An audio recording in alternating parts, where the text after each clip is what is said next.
قلبي الضر. أمانة كيف أزيد أصبر وكيف أتحمل الأوجاع.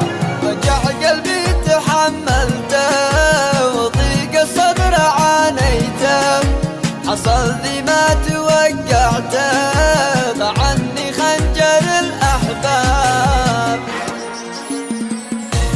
لوحدي يا زمن عانيت خلص يا دنيتي ملت خسارة. بعد ما ضحيت عظم أعظم الأصحاب. تحطم قلبي الطماع بقهري والأسى واضح لقيته اليوم والبارح مواجع تحرق الأعصاب. أسف ضاعت أحلامي وراحت أجمل أيامي. كيف أوقف على قدامي وحظي للأسف كذاب.